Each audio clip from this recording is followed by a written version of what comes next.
Hi, welcome to this introduction to the TigerSpike approach to distributed project team collaboration, or in simple English, working on a project team where your team members aren't all in the same office. Collaborating across geographies isn't easy, but when it's done well, it can be really rewarding. Trust me, I know from experience. I'm Emily, a design lead from San Francisco.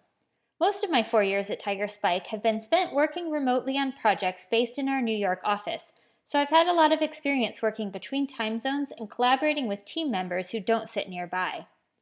When the San Francisco team decided to give up their physical office and transition to working from home, I became interested in remote working best practices, which is fitting because more and more TigerSpike is resourcing projects across offices.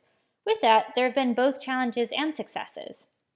Because of my interest in promoting enjoyable remote working, I wanted to capture learnings from our successes, while also looking for ways to apply the best practices of remote companies to address the challenges we've been having. Along the way, over 35 TigerSpikers helped by answering interview questions, filling out surveys, and providing feedback. Thanks to everyone who participated in bringing this to life. From our research into TigerSpike-specific challenges, we uncovered 4 primary pain points. The first are issues with miscommunication, especially when the team hasn't had time to get to know each other and then is trying to communicate asynchronously. Second, since remote workers aren't physically present, they are sometimes excluded from conversations and key decisions, which makes them feel like unequal members of the team. Third, time is often wasted when tasks aren't clear and blockers aren't anticipated, and this is just exacerbated by time zone differences. And finally, when video conferencing or Wi-Fi connections aren't at their best, it's really challenging to conduct meetings and communicate effectively. So how are we going to address those pain points? Well, we're going to do it by approaching distributed team projects in a standardized TigerSpike-specific way. So this approach has 3 components. First, we need to continue the practice of bringing the team together in person at the beginning of a project to build relationships. This will give the team time to build trust, the foundation of effective communication. Once you get to know someone personally, you're more likely to approach them with empathy and assume their intentions are good. And this goes a long way to avoiding misunderstandings once team members have returned to their home offices. When working on a distributed team, we need to embrace more structure to our communications, setting expectations for when and how to communicate to make sure we're able to do so daily, even across time zones. This will also help build trust and avoid miscommunications. When we rely on unwritten rules of office culture, we're assuming that people will know how we prefer to communicate, and when they don't follow those rules, it's frustrating. Instead, we need to be more direct in discussing how we'll communicate. Also, having a global communication protocol will help smooth and normalize communication between offices. Finally, when choosing tools for a distributed team, it's important to make sure they're optimized for the remote worker.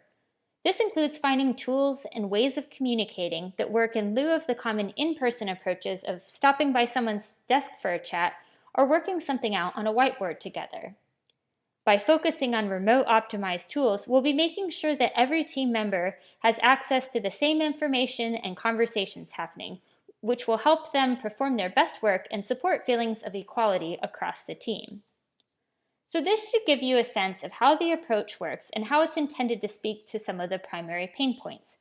Clearly, the approach itself can't speak to technology challenges, but rest assured those have been flagged and are being considered separately by the Global Ops team. This approach is also very focused on the way a project is planned and set up. So heads of delivery will be training project managers in the finer details of the approach, since it falls within their realm of responsibilities. You can expect to hear more about how this works in practice during your project onboarding. But this approach is also supported by a high level of individual team member responsibility. So what does that look like for you? As an individual contributor, there are a number of questions you can ask yourself to ensure that you're being the best teammate you can be.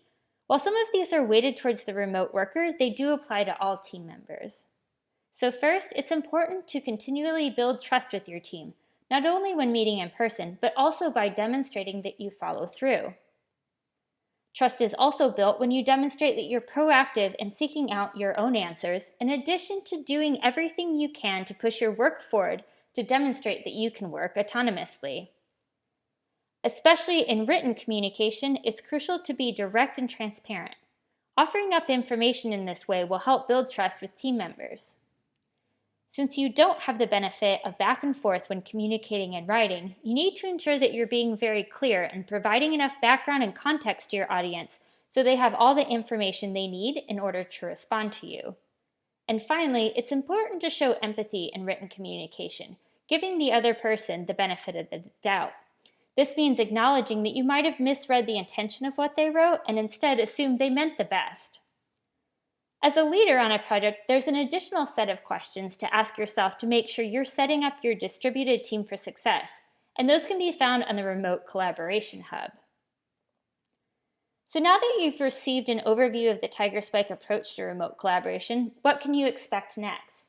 So that next step is for each head of delivery to train their local project managers and senior managers in the details of this approach. Once that training is complete, you can expect to see this implemented on distributed team projects. Thanks for taking the time to consider how we can improve the remote collaboration experience.